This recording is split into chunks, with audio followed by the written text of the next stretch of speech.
Rally. आज हम बात करेंगे उत्तर प्रदेश के ऊपर। जी हाँ, उत्तर प्रदेश ये वही राज्य है जहाँ पर लगातार बलात्कारों की जो घटनाएं हैं वो घटने का नाम नहीं ले रही हैं।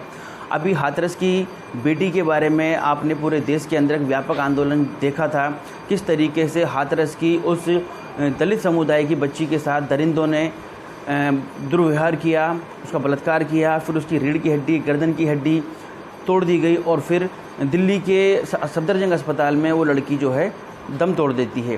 तो ये तो हुआ उन दरिंदों का काम जिन दरिंदों ने उस लड़की के साथ इतनी अमानवीय घटना करी। कब?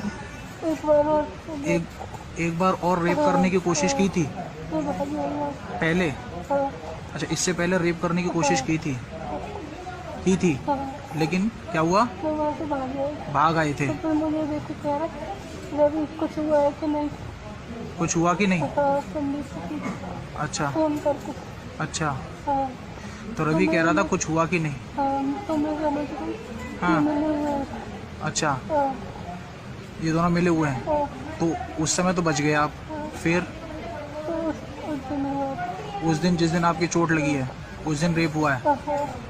अच्छा, दोनों ने किया था, कोई और भी था?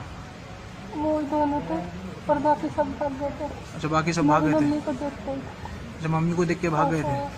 तो आप उस समय होश में थे? थोड़ा सा होश था। अच्छा अच्छा, तो रेप हुआ आपके साथ, उसके बाद क्या किया? मेरी मम्मी ने मुंह में पानी डाला। अब उसके बाद दूसरा खेल जो खेला जाता है वो उत्तर प्रदेश की पुलिस के द्वारा खेला जाता है।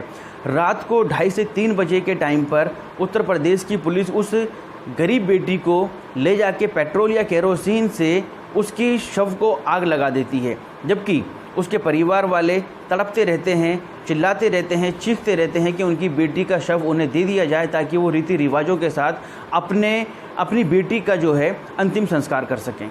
इस माँ की चीखें जो हैं किसी को सुनाई नहीं दी। क्यों? क्योंकि शायद ये घटना इन लोगों के लिए बहुत ज़्यादा अहमियत नहीं रखती है। अभी इस हाथरस की बेटी की घटना और इसकी चिता की आग ठंडी भी नहीं हुई थी कि दूसरी घटना फिर सामने आ गई है बलरामपुर की। जी हाँ, उत्तर प्रदेश के अंदर फिर एक बार दोबारा से एक बेटी का बलात्कार हुआ है। इस बार भी गैंगरेप की पुष्टि सामने आई है और वो लड़की भी मर चुकी है। जनपद बलरामपुर के थाना गैसली में एक तहरीर प्राप्त हुई है जिसमें एक 22 वर्ष की लड़की है जिसके परिजनों ने ये बताया कि वो लड़की एक प्राइवेट फर्म में काम करती है और कल वो जब फर्म में काम करने गई उसके बाद काफ़ी देर तक शाम को वापस नहीं आई। तो परिजनों को चिंता हुई, उन्होंने फ़ोन से संपर्क करने की कोशिश की लेकिन लड़की से संपर्क नहीं हो पाया। लेकिन थोड़ी देर बाद वो लड़की एक रिक्शे पर आई तो उसकी लड़की के हाथ में जो ग्लूकोज चढ़ाने वाला वीगो होता था वो लगा हुआ था और लड़की की हालत काफ़ी ख़राब लग रही थी।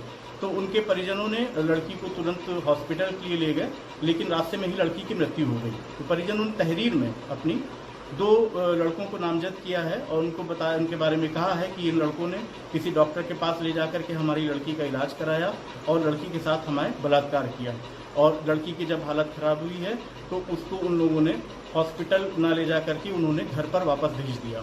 तो इस प्रकरण में पुलिस ने तुरंत कार्रवाई करते हुए जो नामजद अभियुक्त हैं इनको गिरफ्तार कर लिया है और पुलिस इसमें आगे छानबीन करके जो भी दोषी पाए जाएंगे उनको गिरफ्तार करेगी और इनके खिलाफ कठोर से कठोर हम लोग कार्रवाई करेंगे और इसमें अभियोग पंजीकृत करने के उपरांत इसकी विवेचना गुणवत्तापूर्वक होगी और जो भी इसके अंदर हम लोग साक्ष्य पाएंगे उसके आधार पर अच्छे से प्रोसिक्यूशन चला करके इसमें अभियुक्तों को सजा दिलाने की पूरी कोशिश करेंगे। ये उत्तर प्रदेश के मुख्यमंत्री हैं योगी आदित्यनाथ साहब। जी हाँ, वैसे इनको जो है बहुत शौक़ है जगहों के नाम बदलने का, शहरों के नाम बदलने का, म्यूज़ियम के नाम बदलने का। तो इनसे एक रिक्वेस्ट करना चाहेंगे, क्यों ना ये अपने खुद के उत्तर प्रदेश का नाम बदलकर रेप प्रदेश, बलात्कार प्रदेश इस टाइप का कुछ नाम रख दें, क्योंकि क्योंकि इनका जो असली नाम है वो अजय बिष्ट है। वो शायद कम लोग जानते हैं क्योंकि ये खुद दूसरे नाम से यानी कि योगी के नाम से फेमस हैं और उत्तर प्रदेश के जो हैं पूरी कमान इनके हाथ में है। नाम बदलने का इनको शौक़ है तो क्यों ना ये भी अपने इस क्षेत्र का नाम बदल दें। दूसरी चीज़, इन साहब को जो है अपराधियों के होर्डिंग लगाने का बड़ा शौक़ है। चौराहों पर अभी आप CA NRC वाले मामले में आपने देखा होगा, इन्होंने जो आंदोलनकारी थे उनके होर्डिंग जो हैं चौराहों पर लगा दिए गए थे, उनकी संपत्ति को बेचकर जो है इन्होंने कहा था कि हम सरकारी नुकसान की भरपाई कर रहे हैं। तो इन सवाल ये इनसे पूछना चाहेंगे कि ये इन अपराधियों के, इन बलात्कारियों के होर्डिंग कब चौराहों पे लगा रहे हैं, कब इनके घरों पर बुलडोजर चलवा रहे हैं, कब इनकी संपत्ति को नीलाम करके इन लड़कियों के परिवार वालों को दे रहे हैं जिनके साथ ये अमानवीय घटना घटी है। दूसरी तरफ एक जो बहुत ही गलत चेहरा सामने नज़र आया है वो आया है उत्तर प्रदेश पुलिस का। धार्मिक शास्त्रों के अनुसार, हिंदू धर्म के शास्त्रों के अनुसार सूरज छिपने के बाद किसी का अंतिम संस्कार नहीं होता है, ये शास्त्र कहते हैं। तो इन पुलिस वालों को ये अधिकार किसने दे दिया कि एक दलित समुदाय की गरीब बेटी के शव को इस तरीके से रात को 2:30 से 3 बजे आग लगा दें।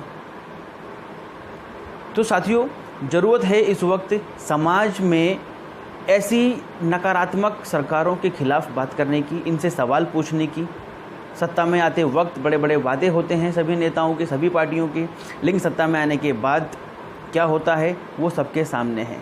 उत्तर प्रदेश के अंदर बलात्कारों की घटनाएं रुक नहीं रही हैं, लगातार एक के बाद एक ये घटनाएं चरम सीमा की तरफ बढ़ती जा रही हैं। जी हाँ, चरम सीमा इसलिए कहा जा रहा है क्योंकि रोज़ भारत के अंदर कई हज़ार बलात्कार होते हैं, लेकिन उत्तर प्रदेश इनमें सबसे अग्रणी क्षेत्र के अंदर आता है। अगर आपको हमारी ये वीडियो पसंद आई हो तो आप हमारे चैनल को सब्सक्राइब करें। सच जो आप देखना चाहते हैं वो हमारी जिम्मेदारी बनती है हम आप तक पहुंचाएं।